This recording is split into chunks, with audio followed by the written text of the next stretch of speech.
The September morning air felt heavy inside the Shelby County Courthouse in Memphis, Tennessee.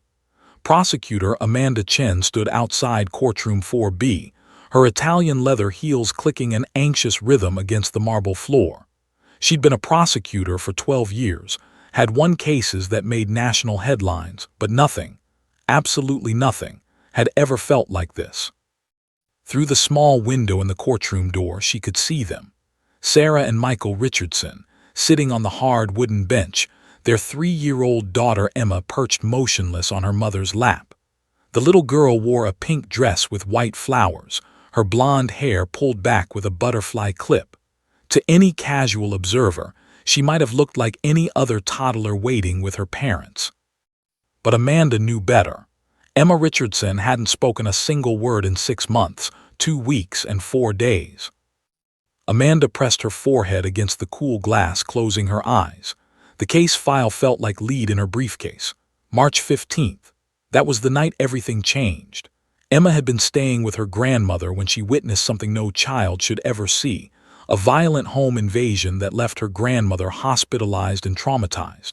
The perpetrator, a career criminal named Derek Vaughn, had exploited a technicality in the search warrant.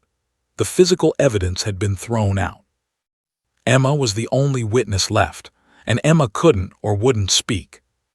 Counselor Chen, a soft voice interrupted her thoughts. Lisa Martinez, the victim advocate, approached with 2 steaming cups of coffee. "You look like you need this." Amanda accepted the cup gratefully but didn't drink. "Without her testimony, Lisa, he walks. You know that, I know that. The defense knows that. Vaughn could be free by this afternoon." "I know," Lisa said quietly, her dark eyes filled with sympathy. She'd worked with hundreds of victims over her 20-year career, but cases involving children always hit different. "I sat in on her session with Dr. Cohen yesterday. Emma's cognitive function is perfect. She understands everything, processes everything. But the trauma created this wall." Her brain shut down her voice to protect her. Amanda finally took a sip of coffee, barely tasting it. How do we ask a 3-year-old to break through that wall, to relive the worst night of her life in a room full of strangers, with the man who caused her trauma sitting 20 feet away? Through the window, they watched as Sarah Richardson pulled Emma closer, whispering something in her daughter's ear. Emma's expression never changed. Those blue eyes remained fixed on some distant point in space, seeing nothing and everything at once. Michael Richardson sat beside them, his shoulders slumped, his suit jacket wrinkled as if he'd slept in it. Which, Amanda knew he probably had. The man had aged a decade in 6 months. His once dark hair now showed streaks of gray at the temples, deep lines etched around his eyes that had cried too many tears. "The grandmother?" Amanda asked, though she already knew the answer. "Still in physical therapy. The attack left her with a traumatic brain injury. Even if she could testify, her memory of that night is fragmented at best. The defense would tear her apart on cross-examination." Lisa paused, choosing her words carefully. "Amanda, I've been thinking." "Don't," Amanda held up her hand. "Don't tell me to drop the charges. Don't tell me we did our best. Don't tell me that sometimes the system fails." "I wasn't going to say any of that," Lisa said firmly. "I was going to say I have an idea, but you're not going to like it." Before Amanda could respond, the courtroom door opened. Judge Patricia Mendez's clerk, a stern woman in her 60s, stepped out. "Judge wants to see both counsels in chambers. 5 minutes." Amanda's stomach dropped. This was it. Judge Mendez was going to dismiss the case before it even started. Inside the courtroom, Sarah Richardson felt her daughter's small heart beating against her chest, fast, like a hummingbird's wings. Emma had been such a chatty child before. She'd talked constantly, asking why about everything, singing songs from her favorite cartoons, making up elaborate stories about her stuffed animals. Now silence, deafening, crushing silence. "Baby girl," Sarah whispered, her voice breaking. "I wish you could tell me what you're thinking. I wish I could take all this pain away." Emma's tiny fingers gripped the fabric of Sarah's blouse, but she gave no other response. Her eyes, those beautiful blue eyes that used to sparkle with mischief and joy, looked hollow, empty. Michael reached over and squeezed his wife's hand. They'd been to 17 different specialists, child psychologists, trauma therapists, speech pathologists, even a psychiatrist who specialized in selective mutism. Everyone said the same thing. Emma's silence was her mind's way of coping with overwhelming trauma. She would speak again when she felt safe. But when would that be? How could they make her feel safe when the man who'd turned their lives upside down might walk free? Down the hallway, in Judge Mendez's chambers, Amanda sat across from Derek Vaughn's defense attorney, Robert Harris. Harris was a seasoned public defender, a man who believed in the system but also knew how to work it. Judge Mendez folded her hands on her desk. At 62, she'd presided over thousands of cases, but her expression now was grave. "Ms. Chen, Mr. Harris, we have a significant problem.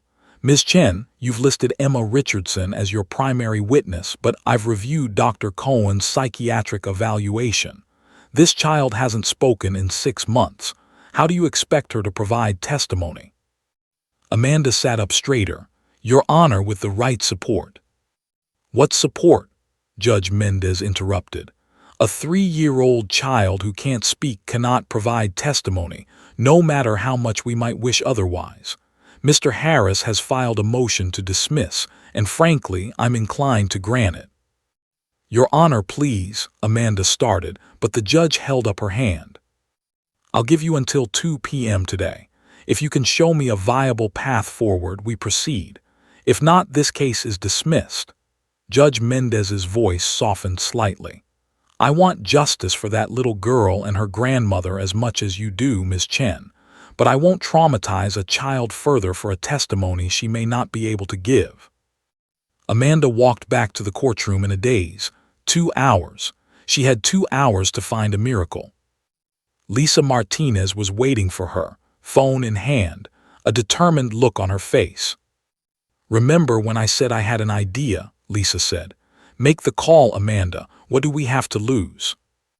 Amanda looked through the courtroom window one more time at Emma, silent, broken, unreachable. "Everything," Amanda whispered. "We have everything to lose." But she pulled out her phone anyway. Because sometimes, miracles came in the most unexpected forms. Sometimes they came with 4 paws and a gentle heart. 23 miles across Memphis, Officer Marcus Webb was finishing his shift report when his phone buzzed. The name on the screen made him sit up straighter. Lisa Martinez. They'd worked together on several cases over the years, but Lisa rarely called unless it was urgent. "Marcus, I need Jake. Today, now actually." Marcus glanced down at his partner. Jake, a 5-year-old German shepherd, lay beside his desk, chin resting on his paws, those intelligent brown eyes watching his handler's every move. The dog's ears perked up at the sound of his name. "What's the situation?" Marcus asked, already standing. He'd learned long ago that when Lisa called with that tone in her voice, you didn't ask questions, you just showed up. 3-year-old witness. Severe trauma-induced selective mutism. She hasn't spoken in 6 months. Without her testimony, a violent offender walks free in about 90 minutes. Can you get to the Shelby County Courthouse? Marcus was already grabbing Jake's service vest from the hook on the wall. "We're 15 minutes out." As he drove through Memphis traffic with Jake secured in the back of his patrol SUV, Marcus's mind drifted to how he'd ended up doing this work. He'd been a K-9 officer for 11 years, mostly working narcotics and tracking. But 4 years ago, everything changed.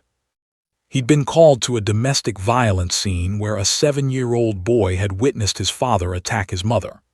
The kid had barricaded himself in a closet and wouldn't come out, not for the social workers, not for the paramedics, not for anyone. Marcus had been there to clear the scene, but Jake, still a rookie detection dog at the time, had done something unexpected. Jake had walked to the closet, laid down, and simply waited. After 20 minutes, the closet door cracked open. A small hand reached out and touched Jake's fur. Within an hour, the boy was sitting with Jake, petting him, talking to him about his favorite video games. That night, Marcus went home and researched courthouse facility dogs.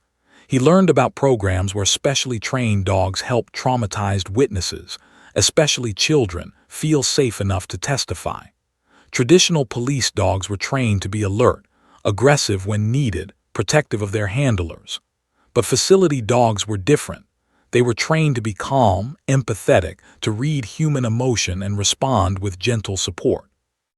It took 18 months of intensive training, but Marcus and Jake eventually became certified. Jake learned to remain perfectly still for hours, to provide pressure therapy with his body weight, to read subtle cues of distress and respond appropriately. He learned the difference between his detection work and his support work, when to be a police dog and when to be a healing presence. In 3 years, they'd helped 47 witnesses testify. Adults who'd been assaulted, teenagers who'd witnessed crimes, children who'd been abused.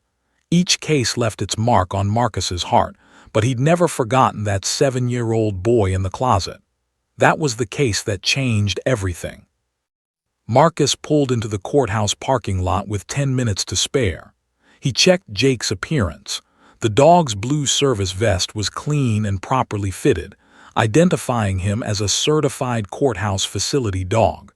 Jake's tail wagged once, understanding they were working. "Big one today, buddy," Marcus murmured, scratching behind Jake's ears. "Little girl needs us, 3 years old. You remember what to do with the little ones." Jake's tail wagged again. Marcus swore sometimes the dog understood every word. They entered through the side entrance, and Lisa was there waiting, along with a harried-looking woman in a sharp gray suit, must be the prosecutor. "Amanda Chen," the woman said, extending her hand. Her grip was firm, but her eyes were desperate. "Thank you for coming on such short notice. I'll be honest, Officer Webb, I'm not sure if this will work. I'm not even sure if it's fair to ask Emma to try, but we're out of options." Marcus nodded. He'd heard variations of this speech dozens of times. "Tell me about her." As they walked through the courthouse corridors, Amanda briefed him on Emma's case. The home invasion, the trauma, the 6 months of silence, the grandmother still recovering, the technicality that threw out the physical evidence.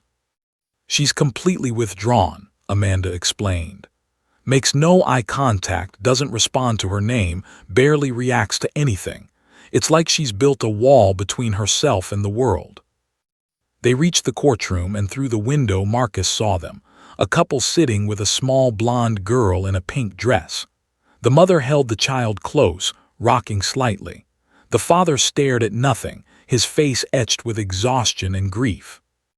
"Give me a few minutes with Judge Mendez first," Marcus said. "She needs to understand what Jake does and doesn't do." Judge Patricia Mendez was skeptical at first. Marcus had expected that. He'd encountered resistance before, judges worried about prejudicing juries, defense attorneys claiming the presence of a police dog would influence witnesses.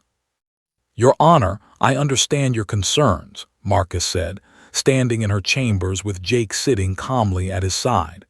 "But Jake isn't a regular police dog. He's not trained to intimidate or protect in the traditional sense. He's trained to provide emotional support to traumatized witnesses. A police dog in my courtroom during testimony is highly irregular, Officer Webb. Jake has testified, or rather, been present during testimony, in 17 cases across 3 counties. His presence has never been successfully challenged on appeal. He doesn't react to testimony, doesn't respond to anyone except me, and remains absolutely still throughout proceedings." Judge Mendez studied Jake, who gazed back with calm, steady eyes. "And you believe this dog can help a 3-year-old who hasn't spoken in 6 months?" "I don't make promises, Your Honor. Every witness is different, but I've seen Jake reach people who have been unreachable by every other means." Marcus paused, choosing his words carefully. "That 7-year-old boy I mentioned in the closet, He's 12 now. He visits Jake twice a year. Says Jake saved his life by showing him it was safe to come out, safe to trust again. The judge was silent for a long moment. Finally, she nodded. The defense will object. Let them, Amanda interjected. This child deserves every possible chance to be heard. One session, Judge Mendez decided. One meeting before we proceed. If the child shows no response, no connection, we're done. I won't subject her to more trauma for nothing, but if there's even a glimmer of hope. She looked at Emma's case file on her desk. Then we try everything. 30 minutes later, Marcus led Jake into a small conference room. Lisa had set up a comfortable space, soft lighting, some children's books, a blue blanket on the floor where Jake could lie down. Emma's never been around dogs, Sarah Richardson said nervously as they approached.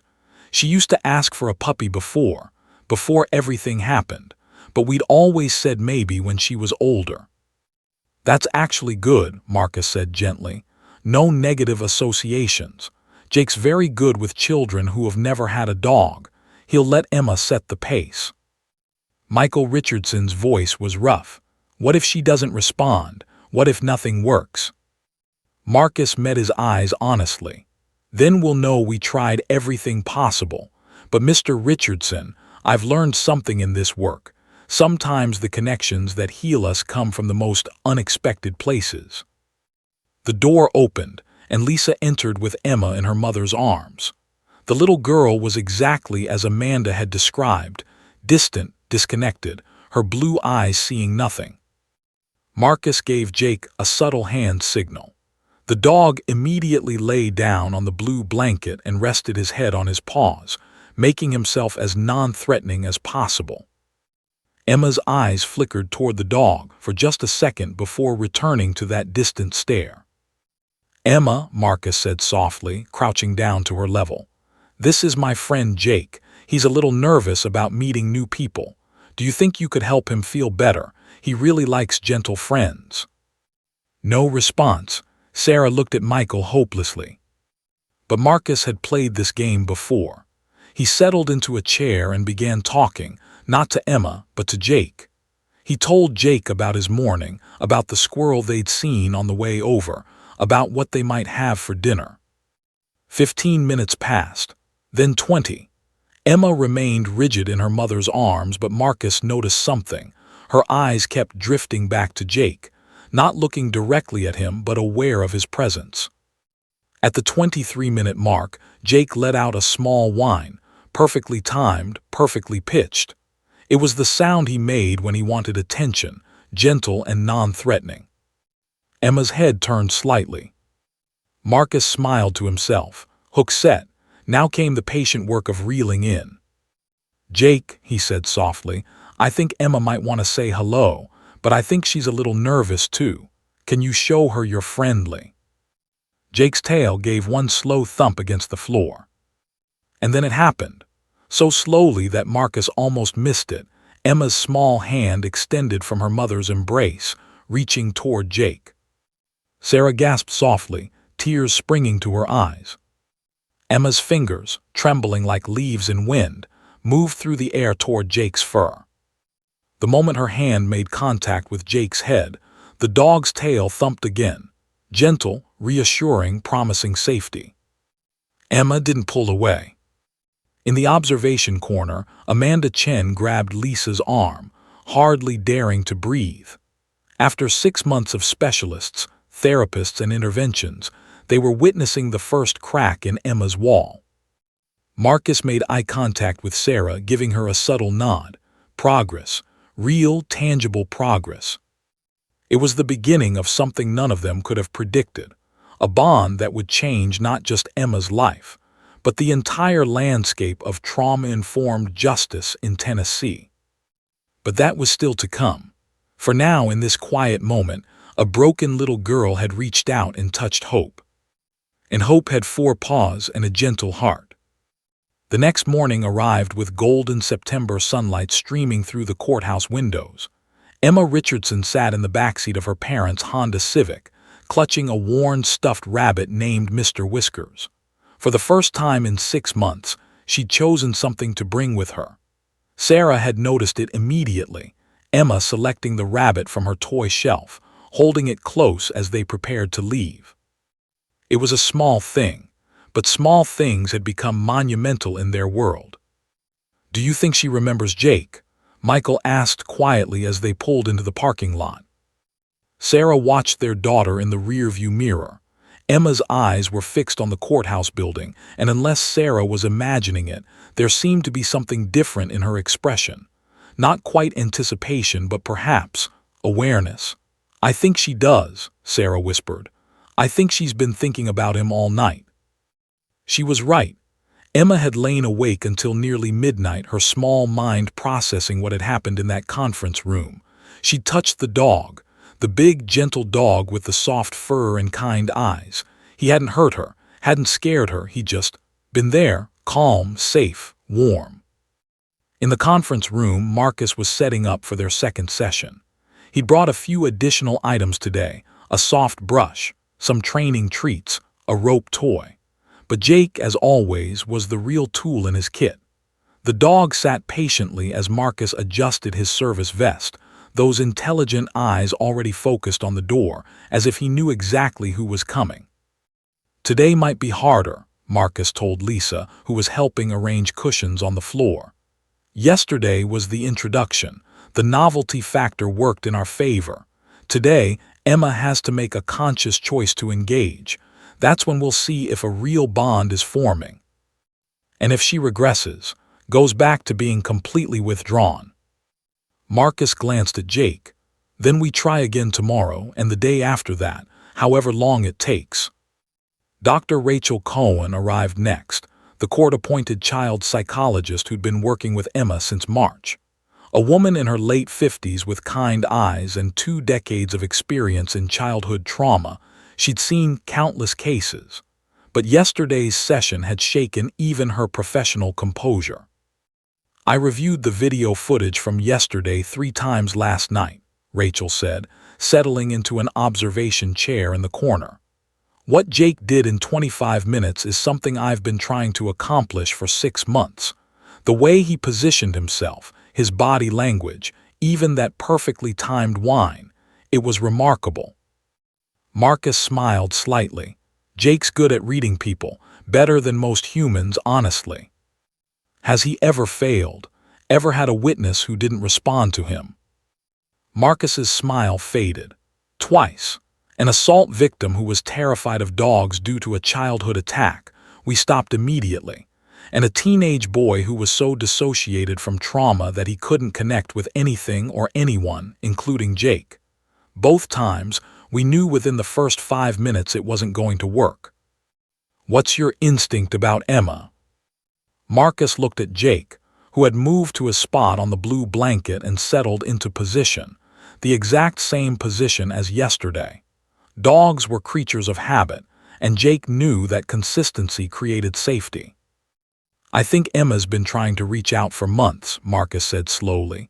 "But humans are complicated. We talk, we have expectations, we project our own needs onto situations. Jake doesn't do any of that. He just offers presence without condition. For a child who's built walls to protect herself, sometimes a dog is the only thing that can slip through the cracks." The door opened, and the Richardson family entered.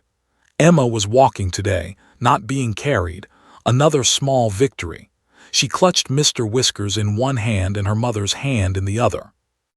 Her eyes went immediately to Jake. The dog remained perfectly still, but his tail gave one slow, deliberate thump against the blanket. A greeting, an acknowledgement. Emma stopped walking, creating tension on her mother's hand. "It's okay, sweetheart," Sarah said softly. "Jake's happy to see you." But Emma wasn't looking at her mother. She was looking at Jake, and Marcus could see the war happening behind those blue eyes. Part of her wanted to retreat into safety, but another part, a small, brave part, wanted to move forward. Marcus made the decision for her. "Jake," he said in his normal conversational tone, "Emma brought a friend today. That's Mr. Whiskers. Should we say hello to Mr. Whiskers?" Jake's ears perked up at the sound of Marcus's voice, but he remained in place, knowing his job was to be still, to be safe, to be available without being demanding. Emma's grip on Mr. Whiskers tightened. "You know what Jake loves," Marcus continued, as if having a perfectly normal conversation. "He loves meeting new friends, all kinds of friends, people friends, toy friends, even squirrel friends, though the squirrels usually run away." Was that the tiniest twitch at the corner of Emma's mouth? Sarah's breath caught. Had her daughter almost smiled? Marcus kept talking, his voice a soothing rhythm. He told a story about Jake meeting a cat at a previous courthouse, how the cat had been unimpressed and Jake had been confused. As he talked, he pulled out the soft brush he'd brought. "Jake needs to be brushed every day," Marcus explained. "His fur gets tangled if we don't take care of it. It's a very important job. I wonder if anyone here might want to help with that important job." Emma took one step forward, then another. Sarah released her hand, and Emma walked 3 more steps until she was standing at the edge of the blue blanket. Jake waited, completely still except for his eyes, which followed Emma's movement with gentle attentiveness. "Can Mr. Whiskers help brush Jake?" Marcus asked, extending the brush toward Emma. Emma looked at the brush, then at Jake, then at Mr. Whiskers.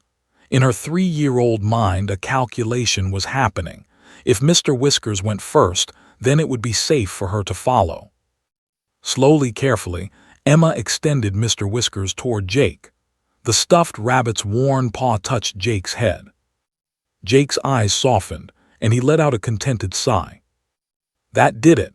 Emma sank to her knees on the blanket and placed Mr. Whiskers in her lap. Then, with trembling fingers, she reached for the brush. Marcus handed it to her without a word. For the next 20 minutes, Emma brushed Jake's fur with intense concentration. Long, slow strokes that Jake leaned into slightly, showing her that he enjoyed it. Mr. Whiskers sat in Emma's lap, supervising the important work. Rachel Cohen was wiping her eyes in the corner. Sarah had her hand over her mouth, tears streaming down her face. Michael stood with his arm around his wife, his own eyes glistening. "Good brushing," Marcus said softly. "Jake says thank you." Emma's hand paused. She looked at Jake, really looked at him, making eye contact for the first time. And then, so quietly that Marcus almost missed it, Emma whispered to Mr. Whiskers, "He's soft." The room froze. Those 2 words, "he's soft," were the first words Emma had spoken to anyone except Jake yesterday. She was speaking through Mr. Whiskers, using the toy as a safe intermediary, but she was speaking. Marcus forced himself to stay calm, to not react too strongly and spook her. "Jake is very soft," he agreed, "especially behind his ears. That's his favorite spot to be brushed." Emma moved the brush to behind Jake's ears. Jake's eyes half closed in contentment, and his tail thumped 3 times. "He likes it," Emma whispered to Mr. Whiskers, slightly louder this time. "He does," Marcus confirmed. "You're very good at this." They continued for another 15 minutes.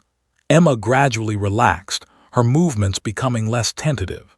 She showed Mr. Whiskers different parts of Jake's fur, narrating in whispers what she was doing.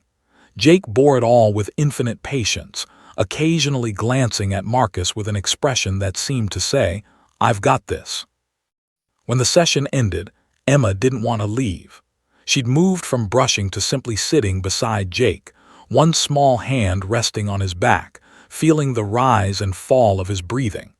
Mr. Whiskers sat between them like a bridge between 2 worlds. "We have to go now," Sarah said gently, "but we can come back tomorrow. Would you like that?" Emma looked at her mother, the first time she'd looked at anyone in her family with clear recognition in months. She nodded. "Can you tell Jake goodbye?" Marcus suggested. Emma leaned close to Jake's ear. "Bye, Jake," she whispered. Jake's tail wagged, and he turned his head to give Emma's hand the gentlest of licks. Emma's eyes widened. Then, for the first time in 187 days, Emma Richardson smiled. It was a small smile, tentative and fragile as butterfly wings, but it was real. As the Richardson family left, Rachel approached Marcus. "I've never seen anything like that in my entire career. That dog is a miracle worker." Marcus scratched behind Jake's ears, right in the spot Emma had discovered. "Jake's not a miracle worker. He's just honest. He doesn't pretend, doesn't have an agenda. He just shows up and offers love without condition. Sometimes that's all a broken heart needs, to be loved without having to earn it, explain it, or apologize for it." Outside in the car, Emma clutched Mr. Whiskers and stared out the window. In her mind, she was already thinking about tomorrow. About Jake. About being brave enough to use her own voice instead of Mr. Whiskers. About the possibility, distant but growing, that maybe, just maybe, the world could be safe again. Tomorrow would be day 3. And tomorrow, everything would change again. Day 3 began differently.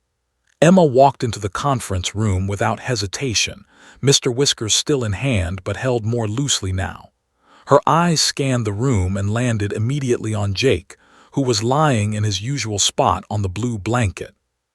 "Hi, Jake," she said, not whispered but spoke in a clear, small voice. Sarah nearly dropped her purse. Those 2 words, spoken directly and intentionally, not through a toy, not to herself, but to Jake as a greeting. It was more than they'd heard from her in half a year.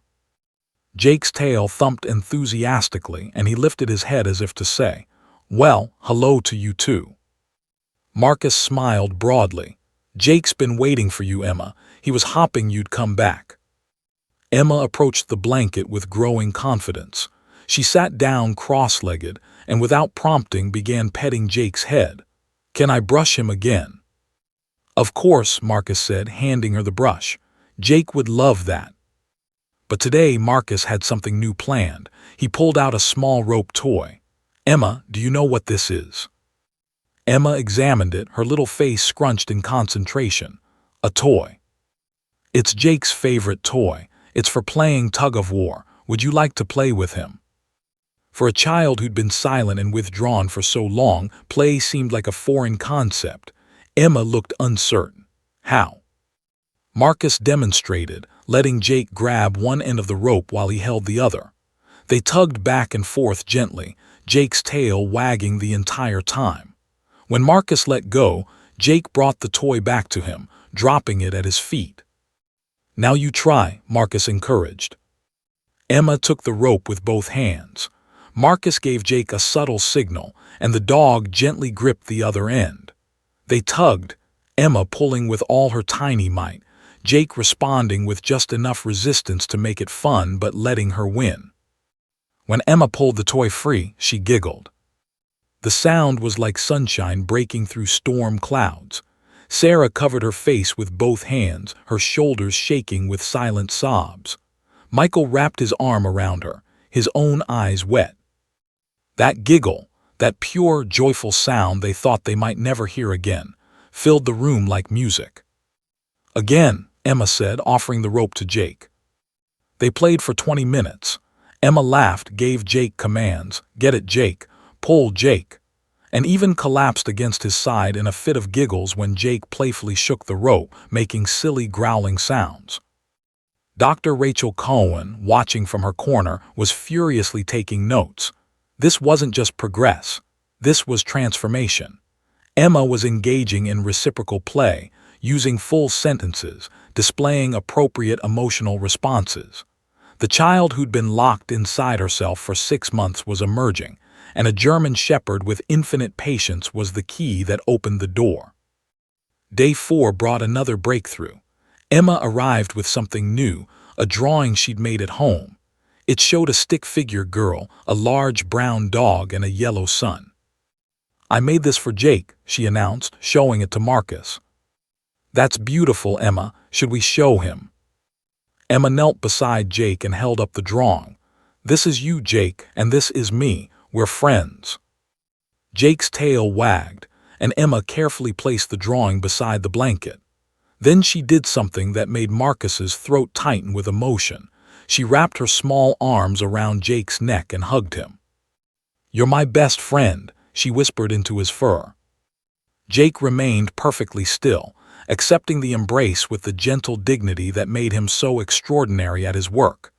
This wasn't just a child petting a dog anymore.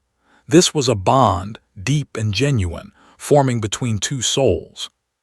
Marcus knew from experience that this was the critical moment. Emma had formed an attachment to Jake. The question now was whether that attachment could help her be brave enough to speak about the trauma she'd witnessed.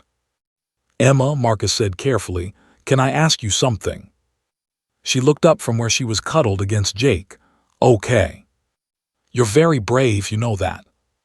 Emma shook her head. "No, I'm not." "Yes, you are. You were scared to come here at first, but you came anyway.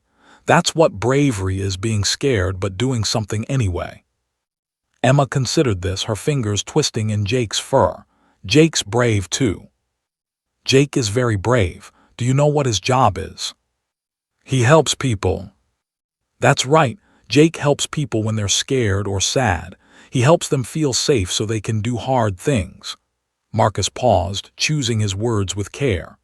Sometimes people need to talk about scary things that happen to them.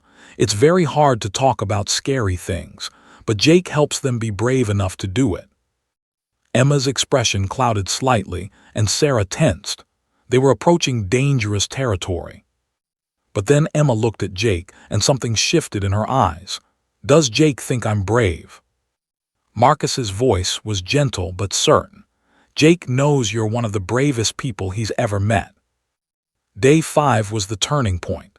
Emma had been meeting with Jake for nearly a week, and the change in her was remarkable. She talked freely now about her toys, her favorite foods, a cartoon she watched. She laughed, played, and even bossed Jake around a little. "Sit, Jake. Now lie down. Good boy." But they still hadn't approached the subject of that night in March. Amanda Chen joined the session that day, sitting quietly in the corner. Emma noticed her but seemed unbothered, too focused on teaching Jake a trick she'd invented, giving high fives with his paw. "Emma," Amanda said softly after a while, "you're doing such a good job with Jake. He's lucky to have a friend like you." Emma beamed with pride. "I'm teaching him tricks." "I can see that. You're a wonderful teacher." Amanda paused. "Emma, I'm a lawyer. Do you know what that means?" "You help people," Emma said matter-of-factly, making Jake give another high five. "That's right. I help people kind of like Jake does.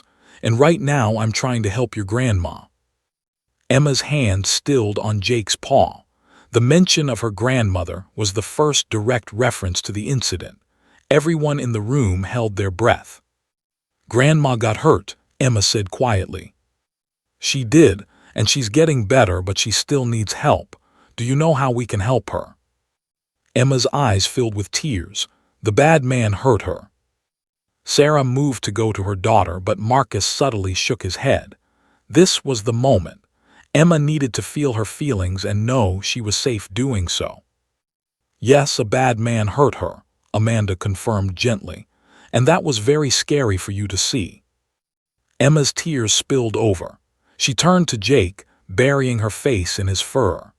Jake remained motionless, but Marcus could see the dog's awareness heighten. He was doing his job, providing an anchor point for Emma's emotions. "I was so scared," Emma sobbed into Jake's fur. "I couldn't talk, the words were stuck." "I know, sweetheart," Amanda said, "but the words aren't stuck anymore, are they?" Emma pulled back from Jake, wiping her eyes. "Jake helped me find them." "Yes, he did. And Emma, I know this is hard, but I need to ask you something important. Your grandma needs your help. The bad man who hurt her, he might hurt other people unless we can stop him. And you're the only one who can help us do that." Emma looked at Jake, then at her parents, then back to Jake. "How?" "By telling a judge what you saw. By being brave and using the words Jake helped you find." "Will Jake be there?" Amanda smiled. "Jake will be right beside you the whole time. He'll be holding your hand. Well, your hand will be on him and he won't leave. Marcus promises that. Right, Marcus?" I promise, Marcus said firmly. Jake goes where you go. If you need him, he's there. Emma sat in silence for a long moment, processing this. Then she looked at Jake with those big blue eyes. Jake, will you help me be brave? Jake, as if understanding the weight of the question, lifted his paw and placed it on Emma's lap. Emma took that as her answer. She looked at Amanda with a determination that seemed far too mature for a 3-year-old who'd been through so much. Okay, she said, I'll tell, but only if Jake's there. Jake will be there, Amanda promised. That evening, as Marcus drove home with Jake in the back seat, he thought about the journey they'd witnessed. In 5 days, Emma had gone from completely nonverbal to agreeing to testify. It was remarkable. It was beautiful. But the hardest part was still to come. Tomorrow, they'd begin preparing Emma for the courtroom, and soon she'd have to face the man who'd haunted her nightmares for 6 months. Marcus glanced in the rearview mirror at Jake, who was watching the passing scenery with calm eyes. Big day tomorrow, buddy, Marcus said. Think she's ready? Jake's tail thumped once against the seat. Marcus smiled. Yeah, I think so too. At the Richardson house that night, Emma asked her mother a question as she was being tucked into bed. Mommy, if I tell about the bad man, will Grandma be okay? Sarah smoothed her daughter's blonde hair, choosing truth over empty comfort. Grandma's going to be okay either way, baby. But telling about the bad man will help make sure he can't hurt anyone else's grandma. Emma nodded seriously. Then I have to tell. Jake says brave people help other people. Jake's right. Sarah kissed her daughter's forehead. And you are the bravest little girl I know. As Emma drifted off to sleep, she whispered one more thing. Tomorrow I'll practice being brave with Jake, and then I'll do the hard thing. Tomorrow was day 6, and tomorrow Emma would learn what it meant to testify. With Jake beside her every step of the way, the morning of September 28th arrived with unseasonable coldness. Emma woke before dawn, climbing into her parents' bed and nestling between them. She didn't speak, but Sarah felt her daughter's small body trembling. Scared baby, Sarah whispered. Emma nodded against her mother's shoulder. That's okay. Brave people get scared too, but you know who's going to be there. Jake, Emma whispered. That's right, Jake will be right beside you. By 8 a.m. they were at the courthouse. Emma wore a blue dress, her favorite color, the same color as Jake's service vest. She'd insisted on it. In her pocket she carried something new, a small photo of Jake that Marcus had given her the day before. If you get scared, he'd told her, you can look at this picture and remember that Jake is coming. He'll be there soon. The courtroom was already filled when they arrived. Reporters lined the back rows. Word had spread about the child witness and the facility dog. The jury box sat empty, waiting. And there at the defense table sat Derek Vaughn. Emma saw him and stopped breathing. Sarah felt her daughter's entire body go rigid. We can leave, she said quickly. Emma, we don't have to. No, Emma's voice was tiny but determined. I have to help Grandma. Amanda Chen approached, kneeling to Emma's level. Jake's almost here. Officer Webb called 2 minutes ago. He's parking right now. Emma nodded, clutching the photo in her pocket. The minutes crawled by like hours. Emma sat between her parents on the hard wooden bench, her eyes locked on the courtroom doors. Every time they opened, her body tensed, hopping to see Jake. At 8:47 a.m., the doors opened again.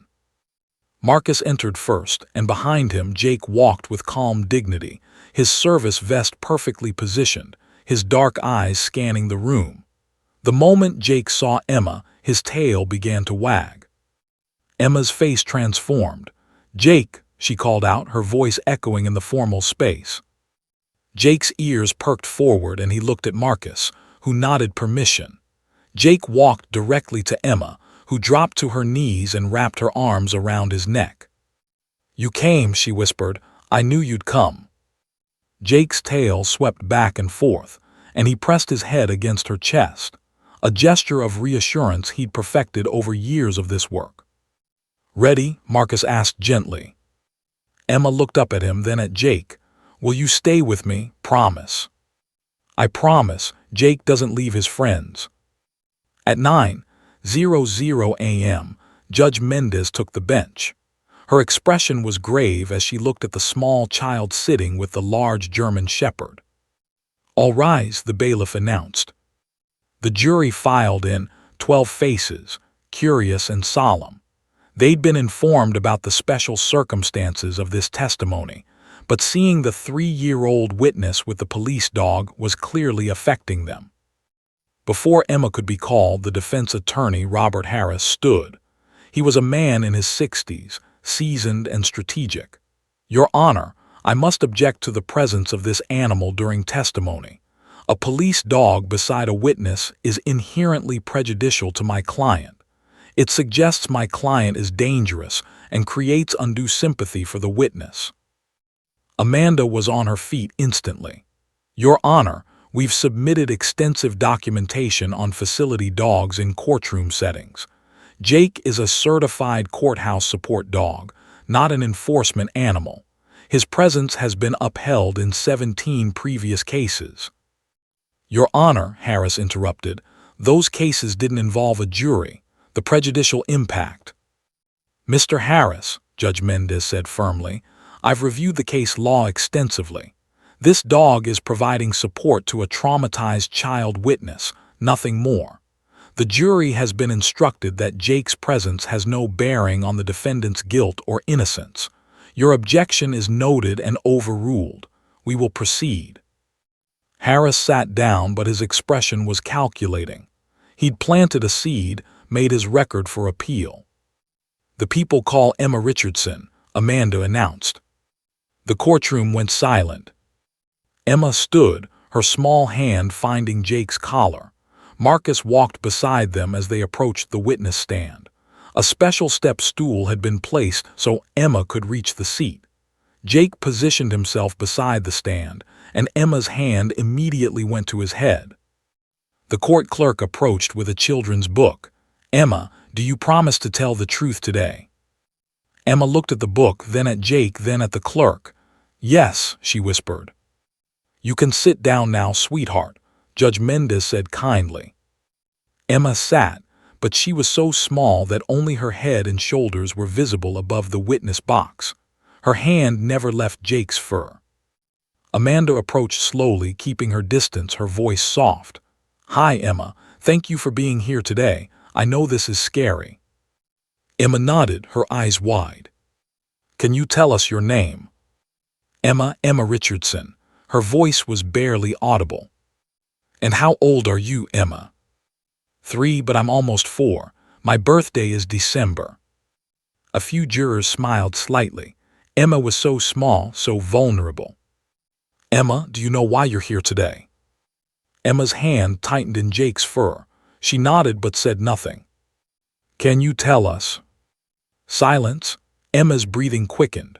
Her eyes started to glaze over, the same distant look that had haunted her for months. "Emma," Amanda tried again, gently. Nothing. The child was shutting down, retreating into herself. Sarah half rose from her seat in the gallery, panicked. 5 minutes passed in agonizing silence. The jury shifted uncomfortably. Harris leaned back in his chair, a slight smile playing at his lips. The witness was failing. The case was slipping away. Amanda looked at Marcus desperately. They'd come so far, but in this moment, the moment that mattered most, Emma was disappearing again. Marcus made a decision. He gave Jake a subtle signal, one they'd practiced but never used in court. Jake lifted his massive head and rested his chin directly on Emma's lap, his weight providing deep pressure therapy. His brown eyes gazed up at her, patient and infinitely kind. Emma looked down at him. Her small hand moved from his head to his soft ears, stroking them the way she'd learned he loved. And then Jake did something he'd never done in a courtroom before. He let out a small, gentle whine, the same sound he'd made in their first meeting, the sound that said, I'm here. I'm nervous too, but we can be brave together." Emma's eyes focused. She looked at Jake, really looked at him, and something clicked back into place. "Jake," she whispered. His tail thumped once against the floor. Emma took a shaky breath. Amanda, sensing the shift, tried a different approach. "Emma, can you tell me about your friend Jake?" Emma's voice was soft but clear. "Jake is a good boy." "He is a good boy. Does Jake make you feel safe?" "Yes," Emma's fingers traced Jake's ears. "He's very brave." "You're very brave too, Emma. As brave as Jake." Emma looked at Amanda, then at Jake, then back to Amanda. "Jake says brave people help other people." "That's right. And Emma, I know this is very hard, but your grandma needs your help. Can you help her?" Emma's eyes filled with tears, but she nodded. "I can help her."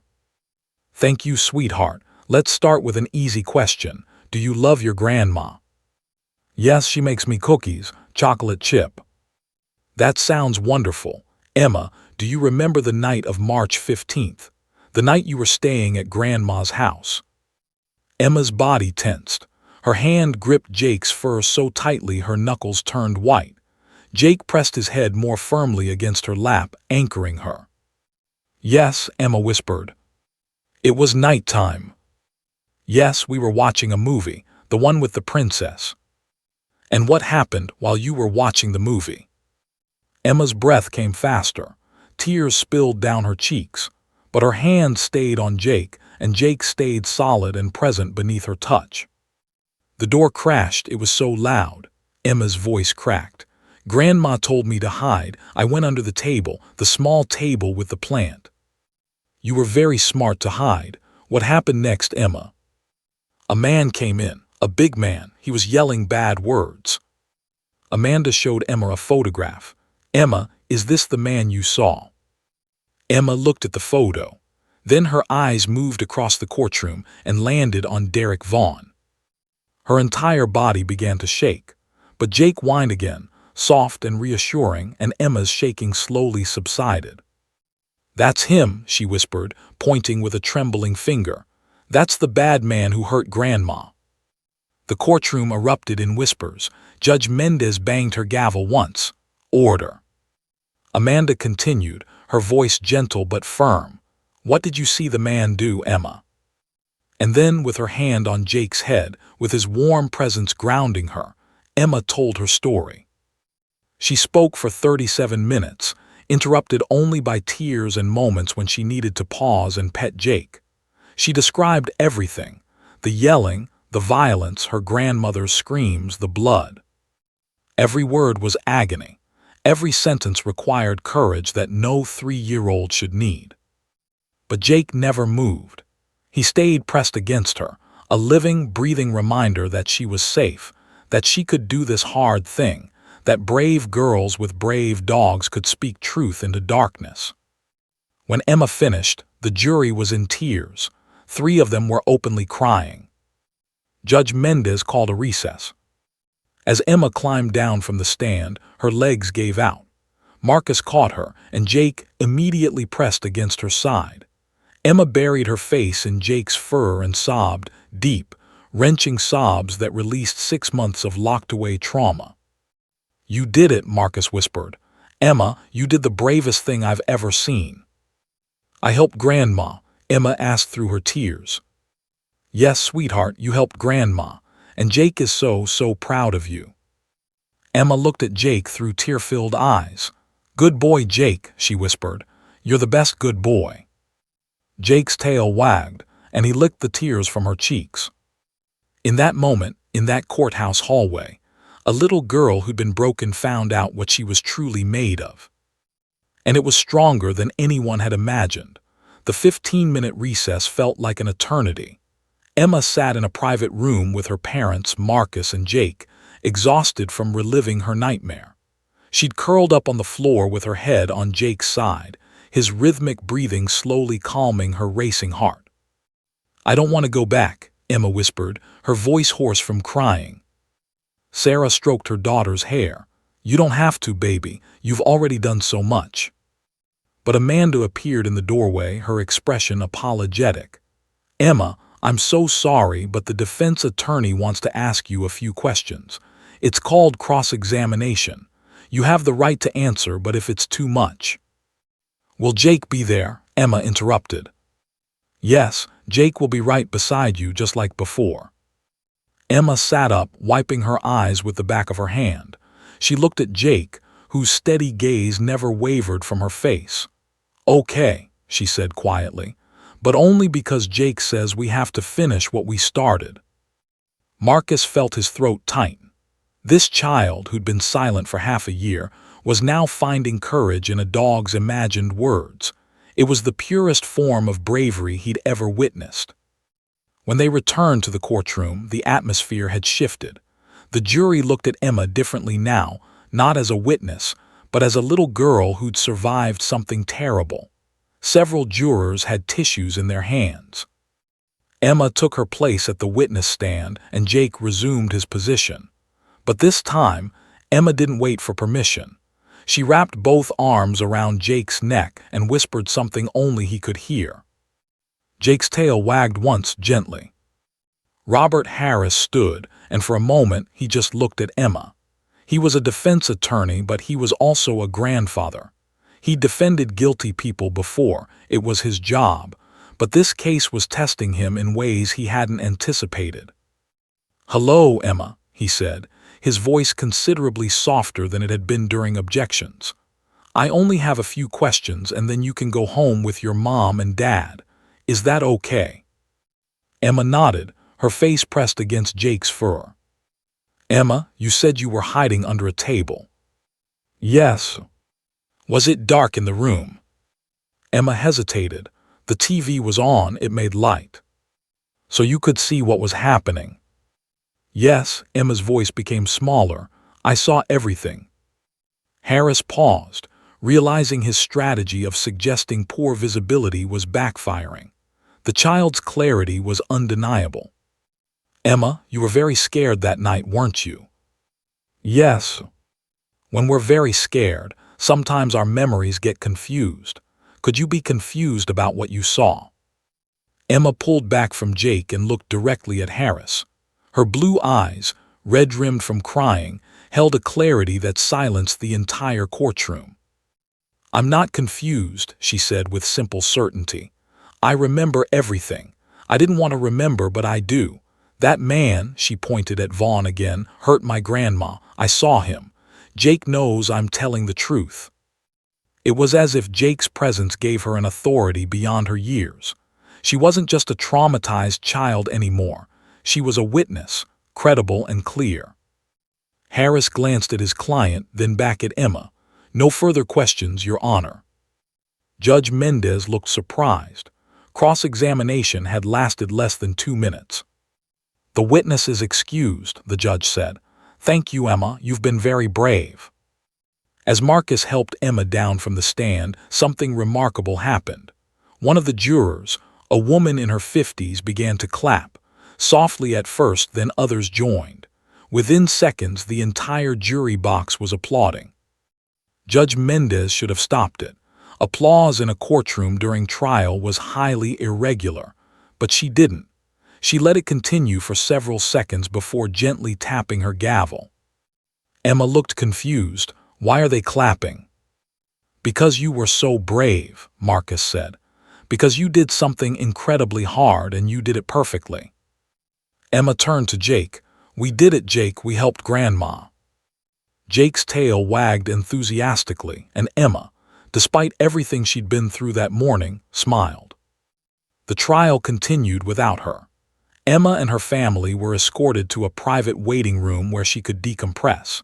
She spent the next hour playing with Jake, teaching him tricks she'd invented, seemingly unaware that 2 floors above, her testimony was being dissected in closing arguments. Amanda Chen's closing was passionate. She recounted Emma's testimony word for word, highlighting the child's clarity, her specific details, her unwavering identification of the defendant. "Ladies and gentlemen, Emma Richardson is 3 years old. She's had to face something no child should ever face, Not just the crime itself, but the courage required to speak about it. With the help of a very special dog, she found that courage. And what she told you wasn't a confused recollection or a coached story. It was the truth, delivered with the kind of clarity that only comes from actually witnessing something. Harris's closing was brief. My client maintains his innocence, but regardless of your verdict, I think we can all agree on one thing: that little girl is extraordinary. It wasn't much of a defense, and everyone in the courtroom knew it. The jury deliberated for 4 hours and 17 minutes. When the bailiff announced they'd reached a verdict, the Richardson family was summoned back to the courtroom. Emma insisted on bringing Jake. "He should hear it too," she said. "He worked hard." They took their seats in the gallery, Emma sitting between her parents with Jake lying at her feet. She held the photo of Jake in one hand and had her other hand resting on his head. The jury filed in, their faces solemn. "Has the jury reached a verdict?" Judge Mendez asked. The foreman, a man in his 40s wearing a button-down shirt, stood. "We have, Your Honor."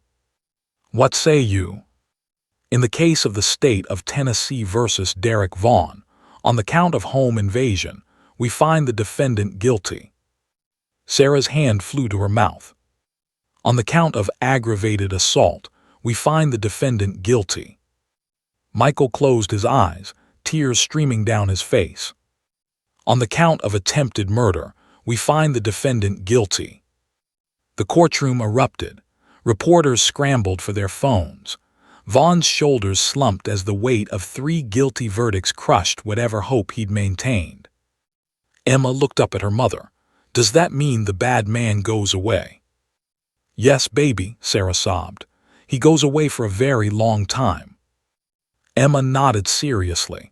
Then she leaned down to Jake. "We did good, Jake. We helped Grandma and we helped other grandmas too."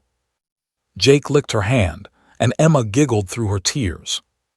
As the courtroom cleared, Amanda approached the Richardson family. "I don't have words," she said, her voice breaking. "Emma, you're the bravest person I've ever met." Emma looked at her seriously. "Jake helped, he's the bravest." "You're both the bravest," Amanda agreed, kneeling down to stroke Jake's head. "Thank you, Jake. You did something today that I couldn't do with all my years of law school and experience. You gave a little girl her voice back." Marcus watched the scene with quiet pride.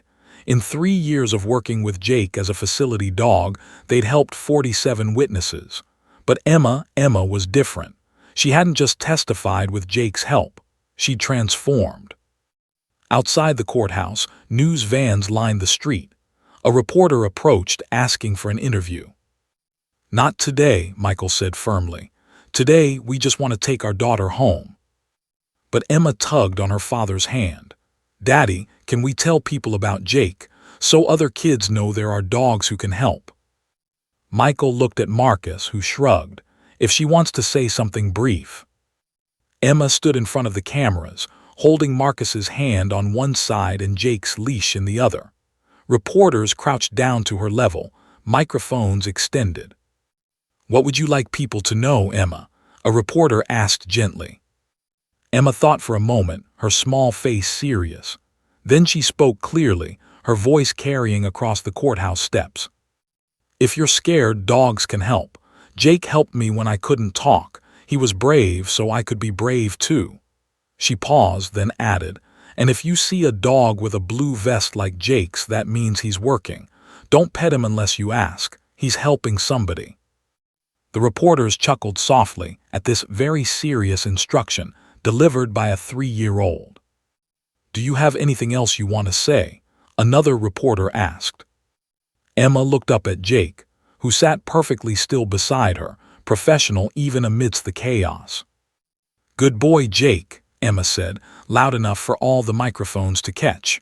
"You're the best good boy in the whole world." Those 2 words, good boy, the same 2 words that had broken her silence a week ago, now echoed across news broadcasts throughout Tennessee. By evening, Emma's story was national news.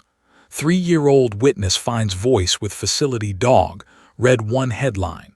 Hero dog helps toddler testify against home invader, read another. But in the Richardson home that night, as Emma fell asleep with her arms around her new stuffed dog that looked like Jake, the headlines didn't matter. What mattered was that a little girl who'd been lost in silence had found her voice. What mattered was that justice had been served. What mattered was that 2 words, "good boy," had changed everything. The morning after the verdict, Emma Richardson woke to find her face on the front page of the Memphis Commercial Appeal. The photograph showed her standing on the courthouse steps, one small hand on Jake's head, her expression serious and determined. The headline read, "The Girl Who Found Her Voice, 3-year-old's Testimony Aided by Facility Dog Leads to Conviction." Sarah sat at the kitchen table, reading article after article on her laptop, tears streaming down her face. But these were different tears, tears of pride, of relief, of a mother watching her daughter emerge from darkness into light. "Mommy, why are you crying?" Emma asked, climbing into her lap with her breakfast waffle. "Because I'm so proud of you, baby, so proud." Emma considered this while chewing her waffle. "Can we see Jake today?" It was the question Sarah had been expecting. Emma had asked about Jake 17 times since they'd left the courthouse yesterday. She'd drawn 3 more pictures of him. She told Mr. Whiskers all about how brave Jake had been. "Not today, sweetheart. Jake has to work, he helps other people now." Emma's face fell. "But I miss him." Sarah hugged her daughter close. "I know, we all do." By noon, the story had gone national. CNN, Fox News, MSNBC all ran segments on the miracle courthouse dog.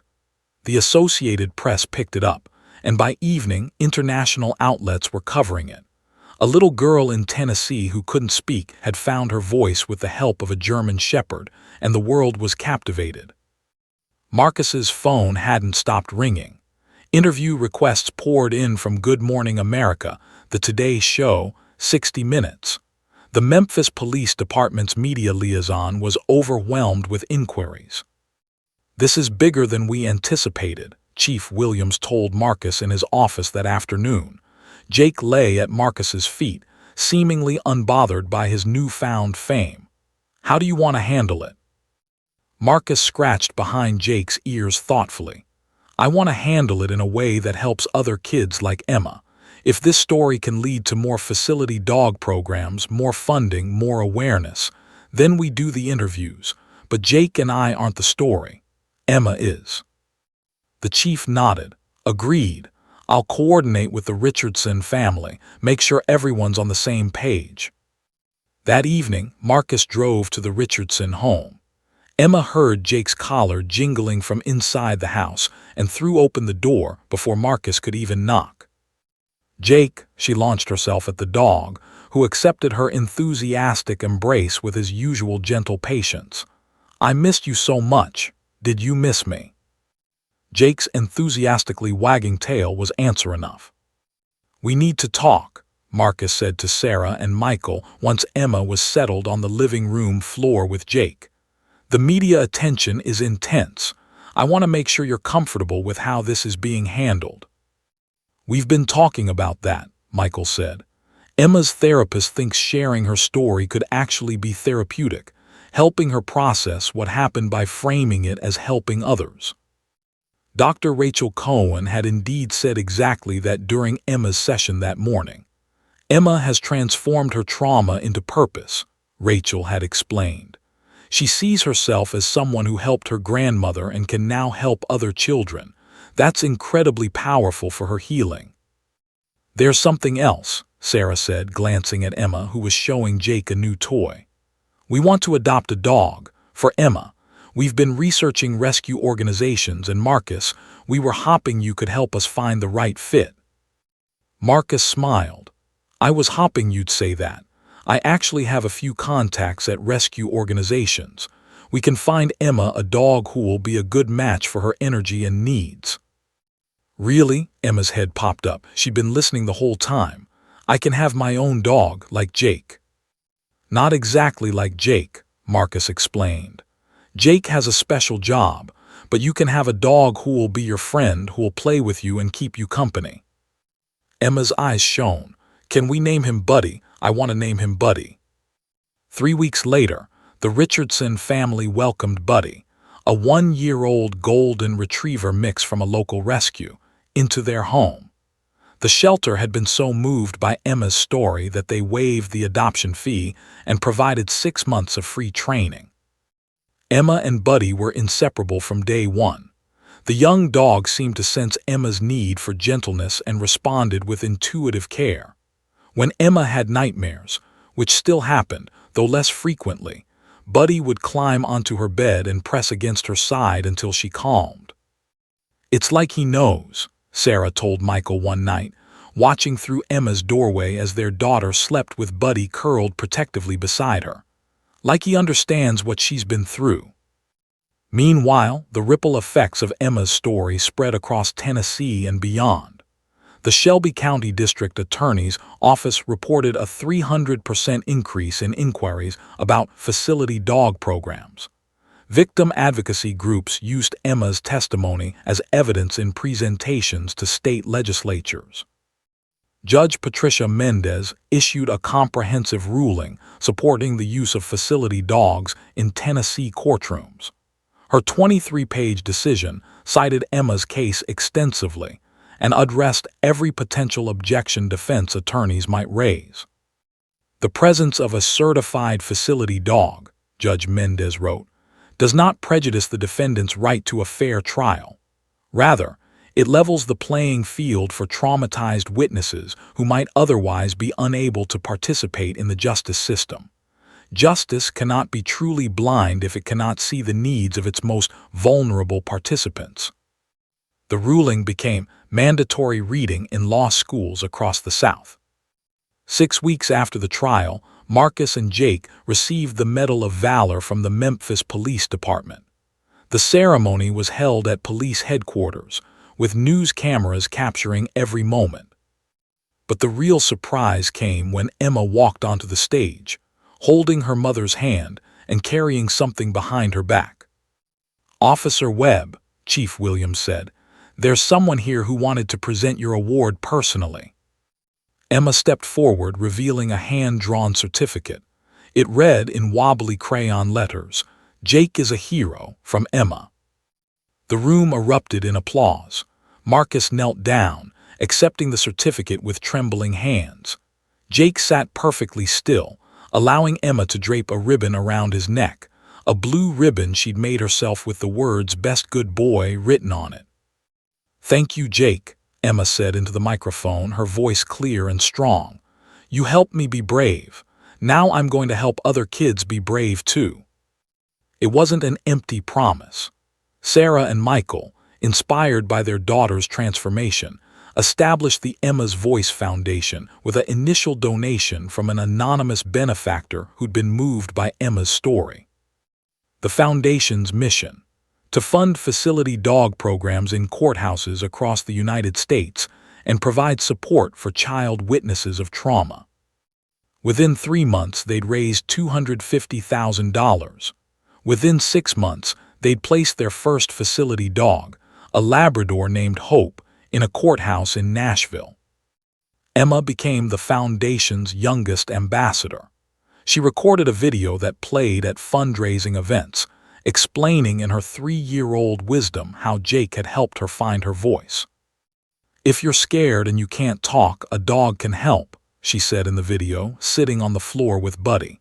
"Dogs don't judge you. They just love you and help you be brave. Every courthouse should have a Jake." The video went viral, reaching 12 million views in 2 weeks. By December, Emma's 4th birthday, the Emma's Voice Foundation had received commitments from 15 courthouses across 6 states to implement facility dog programs.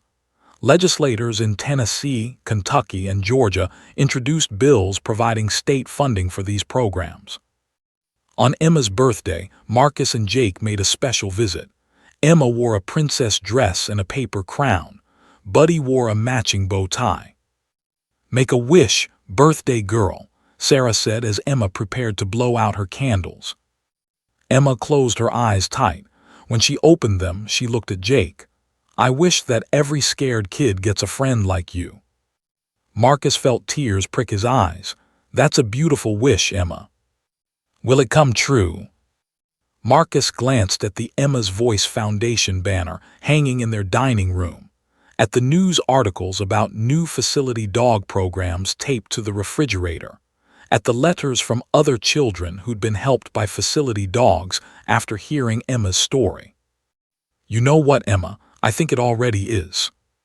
That night, after the party ended and Emma was asleep with Buddy at her feet, Sarah found Michael standing in Emma's doorway. "Remember 6 months ago," she whispered, "when we thought we'd lost her forever?" Michael pulled his wife close. "And now she's saving other kids. Our daughter, who couldn't speak, is giving voice to children everywhere." It was true. Emma Richardson, who'd been silent for 187 days, had sparked a movement. Her story had opened doors, both literally and figuratively, for traumatized witnesses across America. But perhaps the most profound change was in Emma herself. She laughed freely now. She talked constantly, sometimes too much, Sarah joked. She played with other children at preschool. She sang songs. She asked endless questions about everything. The nightmares still came occasionally. The trauma hadn't vanished. But Emma had learned something powerful. She was stronger than her fear. With Jake's help, she'd faced the darkness and emerged into light. And now, with Buddy by her side and a foundation bearing her name, she was helping others do the same. "Good boy, Jake," Emma murmured in her sleep, her arm draped over Buddy. "Good boy, Buddy, you're all good boys." In homes across America, in courthouses from California to Maine, in therapy sessions and victim advocacy meetings, Emma's words echoed. 2 simple words that had changed everything. Good boy. September 28th arrived again, exactly 1 year after Emma Richardson had testified in Courtroom 4B. The morning sun streamed through the windows of the Tennessee State Capitol building, where an unusual ceremony was about to take place. 4-year-old Emma stood backstage, wearing a navy blue dress and holding Buddy's leash. Her blonde hair was longer now, pulled back with clips shaped like butterflies. She looked nothing like the silent, traumatized child who'd hidden under a table 15 months ago. "Are you nervous, baby?" Sarah asked, straightening Emma's collar. "A little," Emma admitted, "but Buddy's here, and Jake's coming, right?" "Jake's definitely coming," Michael confirmed, checking his watch. Officer Webb texted, "They're 5 minutes away." Emma's face lit up. She hadn't seen Jake in 2 months, the longest they'd been apart since the trial. Marcus and Jake had been traveling, helping establish new facility dog programs in Georgia and Kentucky, training handlers and their dogs, sharing what they'd learned from Emma's case. The Emma's Voice Foundation had grown beyond anyone's expectations. What started as a small fundraiser in the Richardsons' living room had become a national movement. In 1 year, they'd raised over $1.2 million and funded facility dog programs in 47 courthouses across 12 states. 83 children had testified with the help of facility dogs in the past year. 83 voices had been found. 83 cases had moved forward that might otherwise have stalled. And it all traced back to a 3-year-old girl and a German shepherd who'd helped her say 2 words, "Good boy." "Emma," a familiar voice called. Emma spun around and saw Marcus entering the backstage area with Jake at his side. She squealed and ran to them, Buddy bounding along beside her. "Jake, I missed you so much." Emma threw her arms around Jake's neck. The dog's tail wagged so vigorously his entire back end swayed. Jake and Buddy sniffed each other, tails wagging, old friends reuniting. Emma laughed, hugging both dogs at once. "Look how big you've gotten," Marcus said, ruffling Emma's hair. "And Buddy too, he must have grown 6 inches." "Buddy's my best friend," Emma announced. "But Jake's my hero. You can have 2 best friends if one's a hero, right?" "Absolutely right," Marcus agreed, his eyes glistening. A stage manager approached. "We're ready for you, Emma." Emma took a deep breath. "Can Jake and Buddy come with me?" "Of course," the stage manager smiled. "This whole day is about them after all." The Tennessee State Legislature had declared September 28th Courthouse Facility Dog Day in honor of Emma's testimony and the movement it inspired. Representatives from across the state had gathered to celebrate the passage of the Courthouse Facility Dog Act, which provided state funding and legal protections for therapy dogs in legal proceedings. Emma walked onto the stage holding Buddy's leash in one hand and Jake's in the other. Marcus followed, along with her parents. The auditorium was packed. Legislators, victim advocates, dog trainers, journalists, and dozens of children who'd been helped by facility dogs. Governor Rebecca Torres approached the podium. "Ladies and gentlemen, 1 year ago, a brave little girl did something extraordinary. With the help of a very special dog, she found the courage to speak when words seemed impossible. Today, we honor that courage and the lives it has changed." The governor turned to Emma. "Emma Richardson, would you like to say a few words?" Emma stepped up to a small stool placed beside the microphone. She wasn't scared this time. Jake and Buddy flanked her on either side, and she felt invincible. "Hi," she said, her voice carrying through the sound system. "I'm Emma. I'm 4 years old now. Last year I was really scared and I couldn't talk, but Jake," she gestured to the German shepherd beside her, "he helped me be brave." She paused, collecting her thoughts the way her speech therapist had taught her. "Now I have Buddy and he helps me every day. When I have bad dreams, he stays with me. When I'm sad, he makes me happy. Dogs are really good at helping." Emma looked out at the audience and saw other children sitting with their parents. Children who'd also testified with facility dogs. Children who'd found their voices. "I want every kid who's scared to have a dog like Jake or Buddy. That's why my mom and dad made the foundation, so every courthouse can have dogs who help." She smiled, a gap-toothed grin that melted hearts across the auditorium. "Because everybody deserves a good boy." The audience rose in a standing ovation. Emma giggled, looking down at Jake and Buddy. "They're clapping for you guys." After the ceremony, something magical happened. Children who'd been helped by facility dogs lined up to meet Jake, the dog who'd started it all. A 6-year-old boy from Nashville who'd testified with hope, the first dog placed by Emma's foundation. An 8-year-old girl from Knoxville who'd found courage with a facility dog named Courage. A 5-year-old from Chattanooga who'd testified with a dog named Justice. Each child hugged Jake, thanked him, shared their stories. Jake greeted each one with patient dignity, his tail wagging, his gentle eyes reflecting back their courage. Emma watched with pride. "Jake's famous," she whispered to Marcus. "So are you," Marcus replied. Emma shook her head. "I'm just Emma, Jake's the special one." But she was wrong.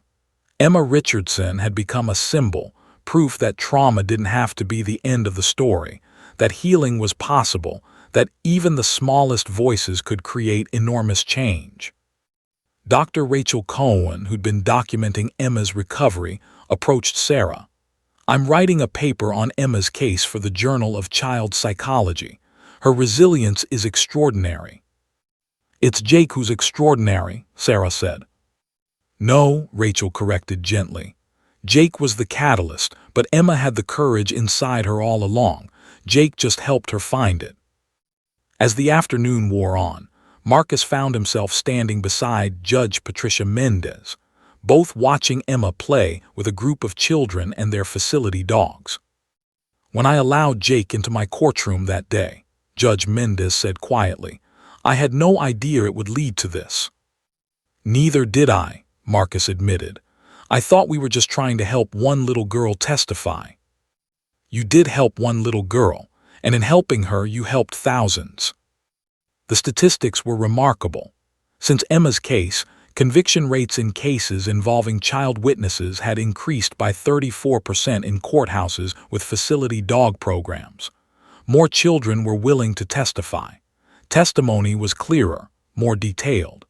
Defense attorneys were finding it harder to break traumatized witnesses who had a dog's steady presence beside them. But beyond statistics, there were stories. 83 children who'd found their voices, 83 families who'd seen justice served, 83 futures changed because a 3-year-old girl and a German shepherd had shown the world what was possible. As the sun began to set, Emma's family prepared to leave. She hugged Jake one more time, whispering in his ear, "Thank you for helping me, Jake. I love you forever." Jake's tail wagged and he licked her cheek. "Will I see you again soon?" Emma asked Marcus. "Absolutely. Jake and I aren't going anywhere. We'll visit all the time." Emma grinned. "Good, because I want to help you train new dogs. When I grow up, I'm going to be a K9 officer like you. I'm going to have my own Jake and help scared kids." Marcus knelt down to her level. "Emma, I believe you will, and you'll be amazing at it." In the car ride home, Emma fell asleep with her head on Buddy's side, exhausted but happy. Sarah watched her daughter in the rearview mirror, marveling at the transformation. "Do you ever think about where we'd be if Jake hadn't come into our lives?" she asked Michael. Michael was quiet for a moment. "I try not to, but I think about where we are now all the time. Our daughter is happy. She's healing. She's helping others heal. That's everything." That night, as Emma slept peacefully with Buddy curled at her feet, news broadcasts across the country covered the courthouse facility dog act signing. Emma's photo appeared again, 4 years old, confident, smiling with 2 dogs by her side. The caption read, "The girl who found her voice helps others find theirs." In Marcus's home, Jake's collection of awards and ribbons had grown considerably. But in the place of honor, framed on Marcus's desk, was Emma's crayon drawing from a year ago, a little girl and a big dog with hearts floating above them. Below it, Marcus had added a new photograph. Emma at the Capitol, standing between Jake and Buddy, her smile radiant, her voice strong. 2 images 1 year apart, a testament to healing, a celebration of courage, a reminder that sometimes the most profound changes begin with the smallest gestures. Sometimes they begin with a dog resting his chin on a frightened child's lap. Sometimes they begin with a tail wag that says, "I'm here, you're safe, you can do this." Sometimes they begin with 2 simple words, "Good boy." Emma Richardson was 4 years old. She laughed. She played. She dreamed of being a K9 officer. She helped other children find their courage. And every night, before she fell asleep, she whispered the same thing to Buddy that she'd once whispered to Jake. "Thank you for helping me be brave. You're the best good boy in the whole world." The story that began in silence had become a symphony of voices, children speaking, testifying, healing, surviving. And it all started with a 3-year-old girl, a German shepherd with a gentle heart, and the courage to say 2 words that changed everything. The end.